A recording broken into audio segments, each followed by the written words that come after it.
Todo esto es lo que está pasando en Venezuela. Y lo que venía pasando era completamente diferente. La pregunta de muchos venezolanos hoy por hoy es, ¿y ahora qué?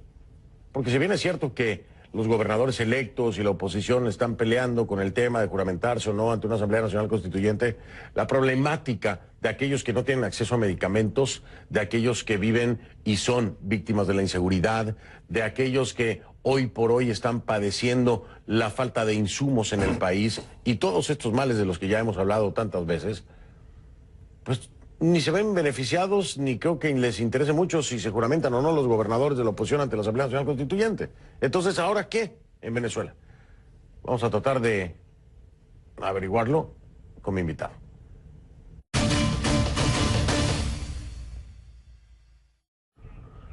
Le doy la bienvenida a JJ Rendón. Usted lo conoce, es un estratega político, uno de los más reconocidos a nivel mundial. El señor ha hecho campañas para muchos actuales presidentes de Latinoamérica, además de ser un analista político, obviamente, de alto nivel. Así que, JJ, una vez más, gracias. Bienvenido y gracias otra vez. Gracias. Por estas citas que, te tengo que ser sincero, se han vuelto como muy esperadas por la gente cuando se salen de situaciones de crisis o caóticas en Venezuela. La gente quiere escuchar cuál es la perspectiva de JJ Rendón. Y tengo que retomar una parte de la última entrevista que tuvimos tú y yo, que causó un revuelo tremendo cuando dijiste o aseguraste que venía la muerte de la MUD, de la Mesa de la Unidad Democrática. Pareciera, o creo, que hoy se puede ver así, ¿no? Sí, ha sido un coma retardado. Un coma retardado. Sí, ha sido como que ya lo que le toca es la eutanasia. ¿Murió la MUD? Prácticamente yo creo que sí. Yo creo que las cosas que yo critiqué, que las hice en buen plan, era que debían abrirse a la sociedad, debían tener un plan único, poner las agendas individuales de lado, convocar más a la ciudadanía, entender al exilio, luchar en muchos frentes a la vez, no descartar ningún mecanismo de lucha y entender, asumir como paradigma que estamos luchando no contra un gobierno serio, sino contra una mafia y que las formas de lucha son diferentes cuando te enfrentas a una mafia que contra un gobierno legítimo y que definamos pues si hay una dictadura, si no hay dictadura, si hay elecciones, si no hay elecciones y si las hay, cómo las hay, si son simbólicas, si son un ejercicio de burla al régimen o es un ejercicio donde de verdad aspiramos al poder en esas condiciones con estos mecanismos electorales. Bueno, eso ofendió a mucha gente, ¿no?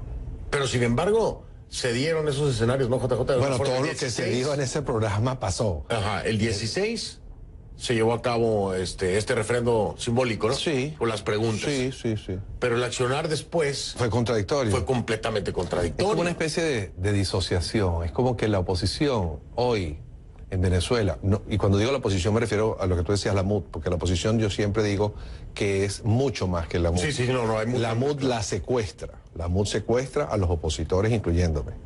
Nos tiene, digamos, relegados. Y de ahí en ese paquete están María Corina, claro, Ledesma. bueno, sí, en el ambiente político, pero hay gente que es opositora en el exilio. Por ejemplo, líderes de medios de comunicación, activistas, y gente de a pie, de a pie víctimas, que no, las mamás de los papás, los familiares de las víctimas, los estudiantes, la resistencia, la gente para Macay. O sea, toda esa gente constituye los grupos alternativos o emergentes como el de Julio Coco y otros grupos. Esos grupos y firmas intelectuales, de todo, constituyen una oposición que tiende en alguna medida a verse secuestrada cuando la convocan con el tema bendito de la unidad, que es una unidad además alrededor de partidos, alrededor de agendas individuales, alrededor de personalismo y no alrededor de la causa que al final de todo es Venezuela. Entonces es doble martirio. Porque está mal liderado por una gente que está pensando en ello, más que en el país, y tener que sentirse además regañado si no los avalas en los errores que están cometiendo. Ahora, sí, bueno, esa vez a nosotros nos llovió, digo a nosotros, sí, porque el tema fue la muerte de la MUD y se nos... No, yo ahorita me quedé callado. Y hoy dicen... Durante el proceso electoral, ni dije a votar, ni dije no a votar. No, yo no dije nada, yo me desaparecí. Ahora, déjame regresarme en el tiempo. Exacto. Si se hubiera acercado a consultarte como muchos lo hacen, y yo lo sé, JJ, ¿votamos o no votamos? ¿Vamos a elecciones o no vamos a elecciones? Yo hubiera dicho que tenía que haber sido un acto simbólico, o sea, un acto de participación no real. O sea, podíamos haber inscrito padres, familiares de las víctimas, estudiantes caídos, gente que fue preso político, wow, qué maravilloso, como para decir, mire, increíble. No nos interesa el poder, no estamos peleando por los cargos, sabemos que estas elecciones son una farsa, pero vamos a volver esto una épica, una narrativa, una historia distinta. Esa historia, esa idea es ¿Entiendes? maravillosa. Entonces es como una burla, pero participas. Por ejemplo, Geraldine, Claro. candidata a la gobernación de... Claro. Claro, el caso de alguien que esté, digamos que... Por eso, víctimas. Sí. Y El caso del violinista, por ejemplo. El caso del Es un violinista. tremendo... claro, y después se entran en un problema. Porque al final todos sabíamos, o sea, a mí me impresiona una gente inteligente como Henry Ramos Alup, como que descubriendo el agua tibia, ay, no vamos a ir a la asamblea, pues te toca ir. Porque si no, todo el esfuerzo de las elecciones que tuvieron no vas a poder Pero ya no fueron. Bueno, por eso, entonces, es una farsa. Eso es como que descubrimos el fraude, descubrimos que no nos van a ejercer. Señor, usted era presidente de la Asamblea Nacional, cuando se eligió la vez pasada, todos votamos por ustedes llegaron a la posición, se fueron de vacaciones en diciembre, les dieron un madrugonazo en diciembre, llegaron en enero, les quitaron a los 3 diputados del Amazonas, les deslegitimaron la Asamblea Nacional y pasaron un año... Y después ni siquiera le pagaron los salarios. Todavía hoy no les pagan los salarios a los de la Asamblea Nacional pasada, desde agosto de ese año. Entonces todas las declaraciones de la ley de amnistía, todas las leyes que hicieron, incluso algunas que me criticaron, que yo dije que no era prioritaria, que era la ley para la protección de los autistas, y que yo dije en ese momento no me parece, con todo el sentimiento que puedo tener de afinidad hacia ellos, que esa no era la prioridad. Bueno, ninguna, que el autista tenga acceso a todas, como dicen los mexicanos, valieron madres. No pasó nada. No pasó nada. Ahora pareciera que les van a pasar la misma factura y como que esa película no la vieron. Él era el presidente de la Asamblea. Él vio cómo le quitaron... Déjame, a ver, hay unos factores aquí o unos personajes aquí que a mí me han sorprendido, ¿no? Además, hasta para mentir hay que saber. Salud, tu comportamiento, su comportamiento... ¿Qué denotas en el comportamiento de Henry Ramos Alup? Yo creo que él tiene que hacer un acto de introspección fuerte, sentarse a reflexionar sobre lo que está haciendo, porque no se puede ser tan incoherente, tan rápido, en tan poco tiempo. ¿A menos que? Yo no hago eso porque yo no quiero caer en que hay una presión o una componenda, porque a mí no me consta. Pero no, es que a mí sí me consta lo siguiente. A mí pero sí el comportamiento es atípico. Que hoy dicen vamos a la ¿cómo se llama? A la consulta. A la consulta. Y ganamos la consulta, todo maravilloso. Y a las 2 semanas decimos vamos a elecciones. Ahora está diciendo que vamos a la asamblea, pero van a tener que ir y van a tener que respetar esa autoridad, porque si no, no les dan situado constitucional, o sea, el dinero para que trabajen, si no, no les reconocen lo que sea que vayan a hacer. Y además le van a crear estructuras paralelas porque además, cuando está la constituyente es originaria. Entonces la constitución queda como suspendida. La ley es lo que diga la constituyente. Entonces tú puedes decir 500 veces, yo no acepto esa constituyente. Sí, pero resulta que la fiscalía, la procuraduría, todos los poderes, los tiene el poder, los tiene el ejecutivo, los tiene Maduro. Entonces él puede decir, por aquí va la jugada y por ahí va la jugada. Sí. Cuando tú estás en desventaja, tú no te puedes dar el lujo de decir así, no acepto.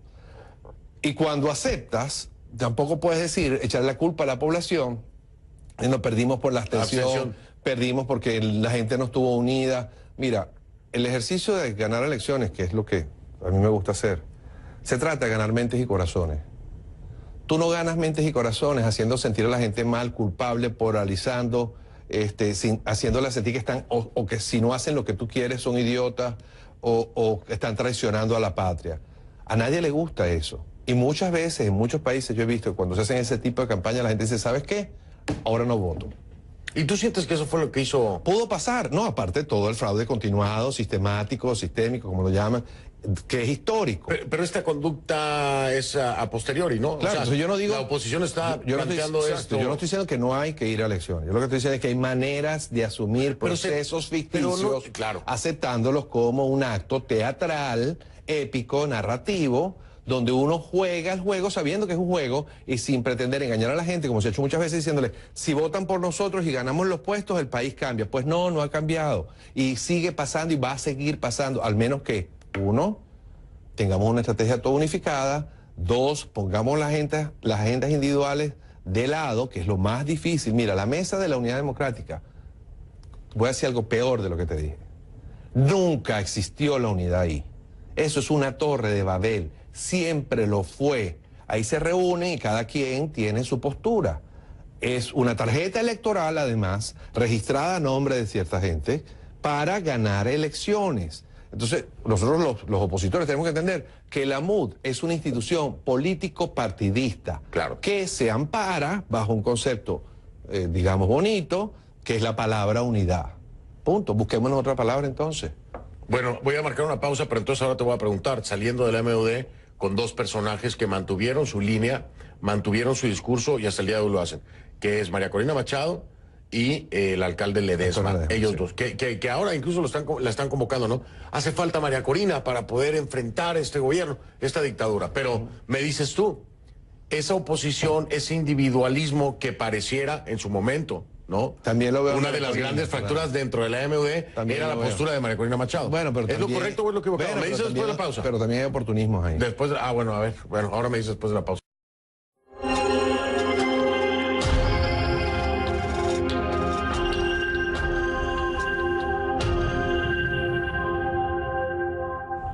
Estamos de regreso con mi invitado JJ Rendón, hablando sobre Venezuela y bueno, todos los entretelones de Venezuela. JJ, yo te preguntaba acerca de, porque ya hablamos de la MUD, ¿no? Y te preguntaba acerca de las posturas. Se aplaudió mucho la postura de Ledesma y de María Corina. Sí. Se aplaudió después de las elecciones. Y durante también, seamos claro. Sí, pero también en algún momento se les criticó desde dentro del MUD, porque ahí es donde estaba la fractura y se mostraba división, etcétera. Pero yo te pregunto, las posturas de Ledesma y de María Corina, que al final se separan completamente del MUD, ¿son las correctas? Son dignas, son correctas, pero también lo que yo quiero hacer entender a los venezolanos hoy es que no es que la ciudadanía y todos los opositores tenemos que someter, MUD o no MUD. Yo creo que el liderazgo político tiene que entender que llegó la hora de todos, no la hora de todos detrás de mí. Este no es el momento de pasémonos todo de la MUD a 20, que es un poco lo que siento que está pasando. Tú sí sientes que siguen jalando agua para su molino, si ¿no? todo el mundo anda en esa, y a mí no me parece que eso es lo correcto. Y perdón, María Corina, que lo diga en televisión, en CNN, y lo voy a seguir diciendo. Yo no creo que este es el momento de los liderazgos personalistas. Yo creo que este es el momento del trabajo colectivo. Yo creo que es el momento de unirnos todos, más allá de los liderazgos y más allá de las declaraciones, los Twitter, las entrevistas en tu programa o en otros programas. Yo creo que es la hora de hacer, de construir puerta a puerta, de mandar cartas, de hacer llamadas telefónicas, de armar estructuras sociales, que es lo que el régimen ha hecho durante estos 18 años, y por eso cuando ellos se mueven de verdad.